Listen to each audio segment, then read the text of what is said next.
नमस्कार, झारखंड समाचार में आप सबों का स्वागत है। आइए जानते हैं आज की ताजा खबरों को। इससे पहले आपने चैनल को सब्सक्राइब नहीं किया है तो प्लीज चैनल को सब्सक्राइब कर बेल आइकन को प्रेस कर दीजिए ताकि खबरों का अपडेट आपको मिलता रहे। आइए बढ़ते हैं खबरों की ओर। झारखंड में बढ़ती गर्मी को लेकर दोपहर 12 बजे तक ही खुले रहेंगे स्कूल, शिक्षा सचिव ने जारी किया आदेश। झारखंड सरकार ने स्कूलों के खुलने के समय को लेकर बड़ा आदेश जारी किया है। इस आदेश में स्कूलों के खुलने का समय फिर से निर्धारित किया गया है। झारखंड स्कूली शिक्षा विभाग का आदेश प्रदेश के सभी सरकारी, गैर सरकारी और अल्पसंख्यक विद्यालयों पर लागू होगा। स्कूली शिक्षा विभाग और साक्षरता विभाग के सचिव की ओर से दिए गए निर्देश के मुताबिक अब ये स्कूल सुबह 6 बजे से दोपहर 12 बजे तक खुलेंगे। रोपवे हादसे के बचाव अभियान में शामिल अधिकारियों से पीएम मोदी ने की बात, बोले सेना पर है गर्व। प्रधानमंत्री नरेंद्र मोदी झारखंड में बुधवार शाम को हुए रोपवे हादसे के बाद बचाव अभियान में शामिल रहे भारतीय वायुसेना, सेना, राष्ट्रीय आपदा मोचन बल, आईटीबीपी और स्थानीय प्रशासन के अधिकारियों तथा सामाजिक संस्थाओं के सदस्यों से बात की। इस अवसर पर उन्होंने कहा कि आपने तीनों दिन तक 24 घंटे लगकर एक मुश्किल रेस्क्यू ऑपरेशन को पूरा किया है और अनेक देशवासियों की जान बचाई है। मैं इसे बाबा बैद्यनाथ जी की भी कृपा मानता हूँ। पीएम मोदी ने यह भी कहा कि हालांकि हमें दुख है कि कुछ साथियों का जीवन हम नहीं बचा पाए, अनेक साथी घायल भी हुए हैं। पीड़ित परिवारों के साथ हम सभी की पूरी संवेदना है। उन्होंने कहा कि मैं सभी घायलों के जल्द स्वस्थ होने की कामना करता हूं। पीएम ने कहा कि देश को गर्व है कि उसके पास हमारी थल सेना, वायुसेना, एनडीआरएफ, आईटीबीपी के जवान और पुलिस बल के रूप में ऐसी कुशल फोर्स हैं जो देशवासियों को हर संकट से सुरक्षित बाहर निकालने का क्षमता रखती है। इस अवसर पर ऑपरेशन में शामिल जवानों ने भी अपने अनुभव पीएम मोदी के साथ शेयर किए। उन्होंने बताया कि कैसे उन्होंने इस ऑपरेशन को अंजाम दिया। पीएम मोदी ने एयरफोर्स के सभी जवानों और अधिकारियों की प्रशंसा की।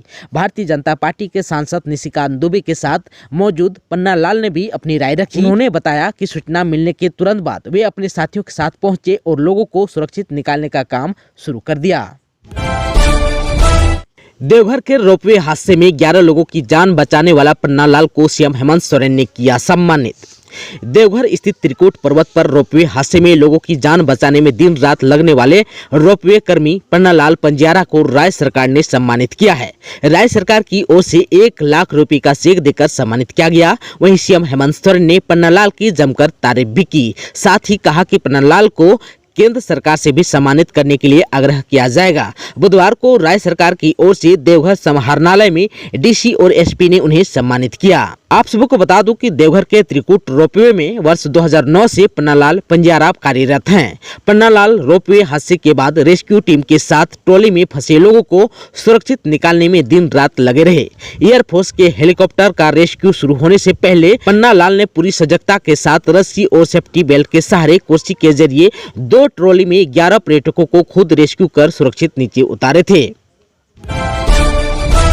खबर है झारखंड के पलामू से। झारखंड के पलामू में कुणाल सिंह हत्याकांड का आरोपी छोटू सिंह ने किया सरेंडर, पूछताछ में उगले कई राज। पलामू में कुणाल सिंह हत्याकांड का एक आरोपी गोविंद सिंह उर्फ छोटू सिंह ने पलामू पुलिस के समक्ष बुधवार को सरेंडर किया। इस दौरान पुलिस की पूछताछ में आरोपी छोटू सिंह ने कुणाल सिंह हत्याकांड से जुड़े कई राज को उजागर किया। पुलिस के समक्ष सरेंडर के आरोपी छोटू सिंह ने बताया कि मृतक कुणाल सिंह ने अपराधी डब्लू सिंह की हत्या के लिए योजना तैयार कर ली थी। इसको लेकर शूटर भी आ गए थे क्योंकि कुणाल को यह पता था कि डब्लू की हत्या के बाद वह पलामू के अपराध की दुनिया का बेताज बादशाह हो जाएगा। लेकिन कुणाल की इस योजना की भनक समय रहते डब्लू सिंह के गिरोह को लग गई। इसके बाद डब्लू सिंह के गिरोह ने कुणाल की हत्या कर अपने रास्ते से हटा दिया। खबर है झारखंड के लोहरदगा से। झारखंड के लोहरदगा में अशांति फैलाने में स्लीपर सेल का हाथ, एसडीओ बोले बक्से नहीं जाएंगे दोषी। लोहरदगा में रामनवमी के अवसर पर हिरही भोक्ता बगीचा में घटी घटना के बाद उत्पन्न स्थिति को सामान्य बनाने के उद्देश्य से अनुमंडल पदाधिकारी अरविंद कुमार लाल ने जिले के प्रबुद्ध लोगों के साथ बैठक की। बैठक में उन्होंने कहा कि यहाँ जो भी घटना घटी है वह दुखद एवं दुर्भाग्यपूर्ण है। ऐसी घटना किसी भी सभ्य समाज के लिए ठीक नहीं है। कहा कि पुलिस एवं प्रशासन उपद्रवियों को चिन्हित कर रही है और उन्हें किसी भी कीमत में बख्शा नहीं जाएगा। इस मामले में अनुसंधान जारी है और प्रशासन पूरी कड़ाई बरत रहा है। आप सबों को बता दूं कि एसडीओ श्री लाल ने पूरी घटनाक्रम की जानकारी बैठक में मौजूद लोगों के साथ साझा की। कहा कि लोहरदगा में ऐसी घटना को अंजाम देने के लिए स्लीपर सेल काम कर रहा है। पूरी घटना को अंजाम भी स्लीपर सेल के द्वारा ही दिया गया है। इसकी शुरुआत कुछ दिन पहले ही हुई थी। स्लीपर सेल के सदस्य लोहरदगा शहर में भी माहौल बिगाड़ने की पूरी कोशिश किए थे, लेकिन उनकी कोशिश नाकामयाब हो गई। ऐसे लोगों को सभी लोग चिन्हित करें। प्रशासन पूरी मुस्तैदी के साथ अपना काम भी कर रहा है, लेकिन समाज में अमन चैन बरकरार रहे, इसके लिए समाज के प्रबुद्ध वर्ग के लोगों को भी आगे आना होगा। शहर में शांति रहे, जिले में अमन चैन कायम रहे, ये जिम्मेदारी सबकी है।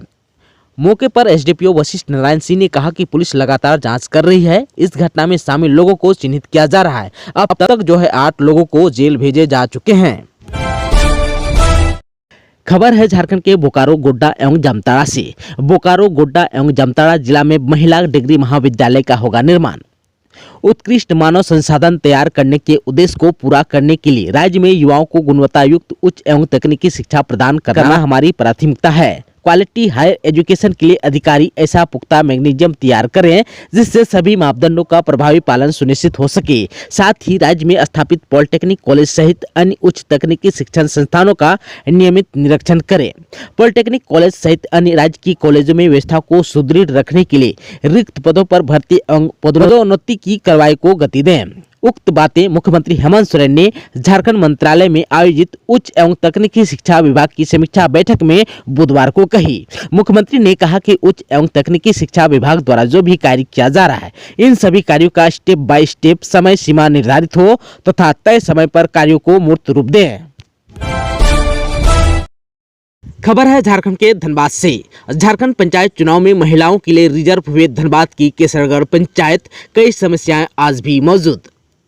धनबाद के बागमारा प्रखंड में त्रिस्तरीय पंचायत चुनाव की सरगर्मी तेज हो गई। इस प्रखंड के केसरगढ़ पंचायत में पिछले 10 साल से पुरुषों के लिए सामान्य सीट था, लेकिन इस बार यह सीट महिलाओं के लिए पंचायत हो गई। अब तक कोई बड़ी योजना धरातल पर नहीं उतरी, वहीं कई समस्या आज भी मौजूद है। केसरगढ़ पंचायत महिलाओं के लिए आरक्षित होने के बाद भावी महिला प्रत्याशियों की रेस तेज हो गई। सभी इस पंचायत में विकास लाने की बात कहना शुरू कर दी है। वहीं इस पंचायत की एक बड़ी समस्या पेयजल को मुद्दा बनाकर ग्रामीणों के बीच जाने लगे हैं। संभावित महिला उम्मीदवार पेयजल संकट को दूर कराने की चुनावी वादे के साथ दौरा भी शुरू कर दी है। झारखंड में मुखिया यदि उम्मीदवार हैं तो नहीं कर सकेंगे अपनी शक्तियों का प्रयोग, राज्य निर्वाचन आयोग ने दिए निर्देश। राज्य में पंचायत चुनाव लड़ने वाले वर्तमान मुखिया, उप मुखिया, पंचायत समिति के प्रमुख, उप प्रमुख, जिला परिषद के अध्यक्ष, उपाध्यक्ष की शक्तियां वापस ले ली गई है। ये अब सरकारी सुविधाओं का उपयोग नहीं कर सकेंगे, मनरेगा सहित अन्य योजनाओं के भुगतान के लिए चेक नहीं काट सकेंगे और न ही योजना स्वीकृत कर सकेंगे। राज्य निर्वाचन आयोग ने इस संबंध में आदेश भी जारी कर दिया है। आयोग के अनुसार राज्य में पंचायत चुनाव की घोषणा के साथ ही आदर्श आचार संहिता भी लागू है। ऐसे में निर्वाचन प्रक्रिया के दौरान ग्राम पंचायत के मुखिया, उप मुखिया, पंचायत समिति के प्रमुख, उप प्रमुख एवं जिला परिषद के अध्यक्ष, उपाध्यक्ष पद पर आसीन वैसे सभी पदधारक जो स्वयं पंचायत चुनाव में उम्मीदवार हैं, तो वैसे परिस्थिति में वे सरकारी सुविधा का उपयोग नहीं कर सकेंगे और न ही कोई सरकारी कार्य कर सकेंगे। आयोग ने यह भी कहा है कि आकस्मिकता की स्थिति में राज्य सरकार या उपायुक्त वैकल्पिक व्यवस्था सुनिश्चित करके काम कराएंगे। पंचायत चुनाव को लेकर भाजपा ने बनाई रणनीति, पदाधिकारियों को सौंपे गए टास्क, जानिए क्या करने जा रही है पार्टी।